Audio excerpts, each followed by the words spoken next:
ఈరోజు ఛాలెంజ్ చేసి చెప్తున్నాం. ఇద్దరితో పాటు రాబోయే ప్రభుత్వంలో సుమారు 80 మంది ఎమ్మెల్యేలను గెలిపించుకొని నిన్ను పదవిచ్యుతుని చేసి నువ్వు ఏ రకంగా అయితే అక్రమ మార్గాలల్లా పదవిని చేపట్టావు, ఈ రోజు రాష్ట్రాన్ని మోసం చేస్తున్నావు, అన్ని అబద్ధాలాడి, ఇంకా ముఖ్యంగా కామారెడ్డి నేలని సాక్షి నీ నాలుకకు బీసీ డిక్లరేషన్ కావచ్చు, స్కూటీలు కావచ్చు, మొత్తానికి మొత్తం నీ నాలుకని కడిగేసిందే కామారెడ్డి మీద. రాబోయే రోజులల్లా ఇంకా ఈ అక్రమ కేసులు పోలీసు అధికారులు కూడా చెప్తున్నాం, ఎన్నొద్దులు ఉంటుంది ప్రభుత్వం. ఇంతకుముందు 10 ఏళ్ళు ఎటుపోయిండు, ఫామ్ హౌస్లో అన్నాడు, వీడు ఎక్కడ ఉంటాడు, వీడు ఇంకొక ఫామ్ హౌస్లో ఉంటాడు. మళ్ళా వచ్చేది మేమే, గెలిచేది మేమే, నిలిచేది మేమే తెలంగాణలో.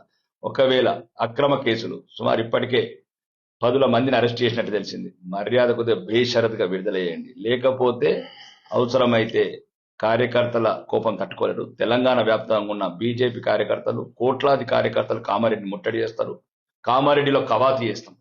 ఇంకా అక్రమ కేసులు మళ్ళీ ఎవరి మీద పెట్టినా చెప్తున్నాము, దానికి తగిన పరిహారం పోలీస్ వ్యవస్థ చెల్లించాల్సి వస్తుంది.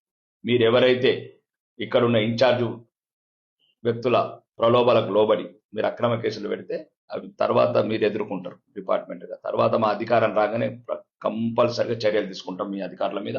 ఇంకా మరీ ముఖ్యంగా దమ్ముంటే చెప్తున్నాం రాష్ట్ర ప్రభుత్వానికి, కామారెడ్డికి ఏమిచ్చామో చెప్పు, కొడంగల్కి ఏం తీసుకెళ్ళవో చెప్పు రేవంత్ రెడ్డి. కామారెడ్డి ప్రజలను ఎంత మోసం చేస్తావు అభివృద్ధిలో చూపిస్తాడగా శ్వేతపత్రం రిలీజ్ చేయి, కామారెడ్డికి ఎంత ఇచ్చినావు. ఇంకా మరీ ముఖ్యంగా ఇన్ఛార్జ్ మంత్రి సీతక్క గారికి చెప్తున్నా, ఏం తప్పు మాట్లాడడం సీతక్క మేము? అవును, సమాజం అన్నావు, అడవులకెళ్ళి నక్సలిజం అన్నావు, గన్నులు వదిలి పెన్నులు పట్టినావు.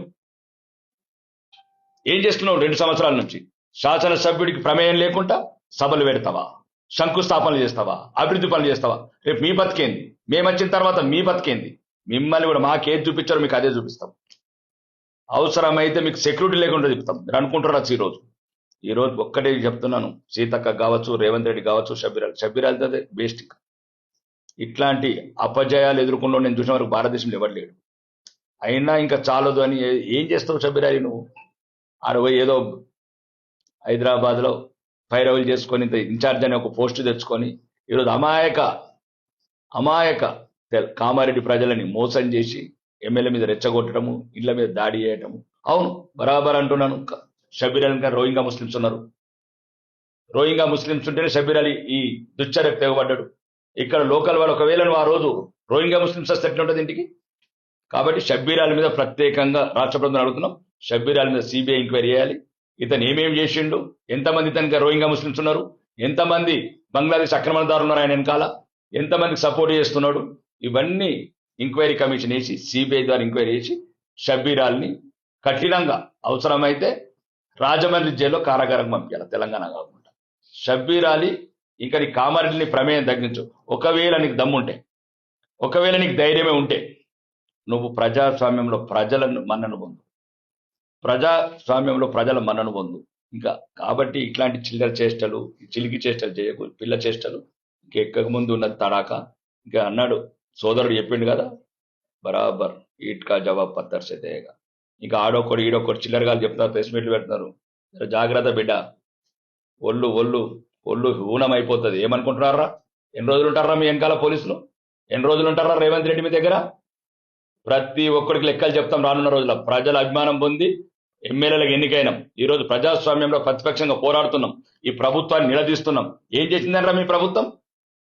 ఏంద్రా అందరికి రుణమాఫీ చేసినరా, రైతు భరోసా చేసినరా, 5 సార్లు చెప్పి 3 సార్లు ముంచిన వాళ్ళు 4,000 పెన్షన్ ఇచ్చారా, 2,500 మహాలక్ష్మి ఇచ్చారా, తులం బంగారం ఇచ్చారా, పిల్లలకు ఉద్యోగాలు ఇచ్చారా, ఆడపిల్లలకు స్కూటీలు ఇచ్చారా, బీసీ స్లాబ్లు ఇచ్చారా? ఏ ముఖాలు పెట్టుకున్నారా మీరు? ఎందుకు తిరుగుతున్నారా ఇంకా ప్రజలలో మీరు? 2.5 సంవత్సరాలు అయింది. ఎక్కడిచ్చారా నిరుద్యోగ వృత్తి? ఎక్కడిచ్చారు 4,000 రూపాయల పెన్షన్?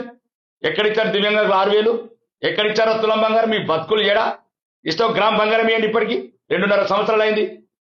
ప్రజలను నట్టేట ముంచి అబద్ధాలు చెప్పి ఈరోజు ఉర్రూతలు ఊతున్నారు కదా. ప్రతి ఒక్కరికి సమాధానం చెప్తాం. ఇక ముందు చెప్తున్నాం, కామారెడ్డిలో కూడా మీరు ఎవరైనా తప్పుడు ఆరోపణలు చేస్తే దమ్ముంటే ప్రభుత్వం మీ చేతిలో ఉంది. ముఖ్యమంత్రి రేవంత్ రెడ్డి నీకు చెప్తున్నా డైరెక్ట్, నీకు ఒకవేళ కామారెడ్డి శాసనసభ్యుడు చిన్న తప్పున్నా ఆయనతో పాటు నేను కూడా స్పీకర్ ఫార్మాట్ లో రాజీనామా చేస్తాను. కామారెడ్డి ఎమ్మెల్యే కాదు, కామారెడ్డి ఎమ్మెల్యే దమ్ముంటే స్పీకర్ ఫార్మాట్ రేపే పంపిస్తాం. రేపు దాని మీద నువ్వు ఎంక్వైరీ చేయు. అన్ని వ్యవస్థలు నీ చేతిలో ఉన్నాయి. మేమేం ఓటుకున్నట్టు కేసులు కాదేమయ్యి, మా ఏం కేసులు కాదే. మీ మీద 169 కేసులు ఉన్నాయి. ఈ తప్పుడు ఆరోపణలు చేసి మా నైతిక స్థైర్యం దెబ్బతీస్తా అంటే మాత్రం ఎట్టి పరిస్థితి ఒప్పుకోము. రానున్న రోజులలో ఇక ప్రజాక్షేత్రంలో యుద్ధ క్షేత్రం చేస్తాం. మీరు ఏవైతే అబద్ధాల వాగ్దానాలు చేసినారో తెలంగాణ రాష్ట్ర వ్యాప్తంగా కాలికి బల్పం కట్టుకొని తిరుగుతాం. అవసరమైతే ఉత్తర తెలంగాణ ఒకరం, దక్షిణ తెలంగాణ ఒకరం పాదయాత్ర చేసి తెలంగాణలో ఉన్న ప్రజలందరినీ చైతన్యవంతం చేసి ఈ దుర్మార్గమైన కాంగ్రెస్ ప్రభుత్వాన్ని ఈ రాష్ట్రం నుంచి పారదోలుతాం. మీకు చెప్తున్న ఈ రోజు కూడా ఇక ముందు జరిగేది సంగ్రామం, ధర్మానికి అధర్మానికి, రాములకు రాక్షసులకు జరిగే సంగ్రామంలో ఈ రాష్ట్రంలో మళ్ళా ధర్మస్థాపన చేసి తెలంగాణ సెక్రటరేట్ మీద కాషాయ జెండా ఎగిరేస్తాం. అభివృద్ధి పథంలో కామారెడ్డిని కావచ్చు, ఆర్మూర్ కావచ్చు, 33 జిల్లాలని సమానంగా చూసి, మీ లెక్క కాదు, నల్గొండ, ఖమ్మం, మహబూబ్నగర్ కాదు, 33 జిల్లాలు సమానం. మాకు భారతీయ జనతా పార్టీ 30 రాష్ట్రాలను ఎట్లా చూస్తున్నామో 33 జిల్లాలు సమానంగా చూసి రాబోయే రోజులలో ఈ రాష్ట్రంలోనే నెంబర్ 1 గా నిలబెడతాం కామారెడ్డిని. ఇక్కడ ఉన్న చింటి పొట్టి నాయకులకు కూడా చెప్తున్నా, ఇంకా నోర్లు అదుపులో పెట్టుకోండి, లేకపోతే నేలకలు కత్తిరిచ్చేస్తా.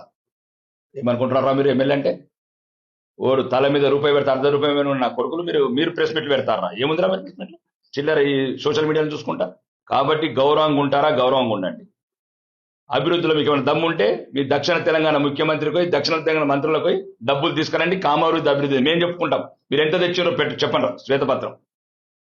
కొడంగల్కి ఎన్ని తీసుకుపోయి నేను చెప్తాను, ఖమ్మంకి ఎన్ని తీసుకుపోయి నేను చెప్తాను, నల్గొండకి నేను చెప్తాను. కాబట్టి ఇది కాదు, ఈ చవకబార్ రాజకీయాలు వదిలిపెట్టండి, ఈ చిల్లర రాజకీయాలు వదిలిపెట్టండి. ఇంకొకసారి కను చూపు మేరల కిలోమీటర్ లోపల ఎవడన్నా గిట్ట కన్నెత్తి చూసినట్టు కళ్ళు కూడా ఉండే కొడుకున్నారా, కళ్ళు వీకెత్తాం. నాకు అంత భాష, అట్లాంటి సున్నితమైన భాష రాదు. కామారెడ్డి ఎమ్మెల్యేకి వచ్చినట్టు దీనికి బరాబర్ మీకు ఏ రకంగా సమాధానం కావాలో ఆ రకంగానే సమాధానం ఇస్తాం మేము. ఇక రాబోయే రోజులల్లో ఎక్కడ కూడా బీజేపీ కార్యకర్తలకు, శ్రేణులకు, బీజేపీ నాయకులకు ఎక్కడ కూడా మీరు అపనిందలు వేసినా, అపవాదులు వేసినా దానికి తగిన సమాధానం చెప్తాం. రాబోయే ప్రభుత్వంలో ఏవైతే జరిగినాయో ఈ సంఘటనలు, ఎవరెవరు ఉన్నారు వెనకాల, ప్రతి ఒక్కరి మీద చర్యలు తీసుకొని వీలైతే పక్క రాష్ట్రంలో జైల్లో, రాజమండ్రి జైలుకు పంపిస్తాం.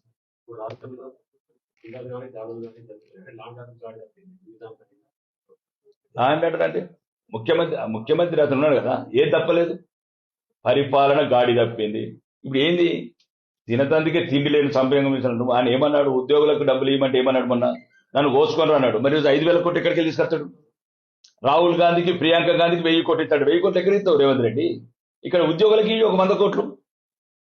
పరిపాలన మరి ఈరోజు బాన్స్వాడ ఘటనలు కావచ్చు, ఈ రోజు పాత బస్తీ ఘటనలు కావచ్చు, ఈ రోజు నిజామాబాద్ ఘటనలు కావచ్చు, చాతగాని దద్దమ్మ ప్రభుత్వం, శాంతి భద్రతను కాపాడిన ప్రభుత్వం,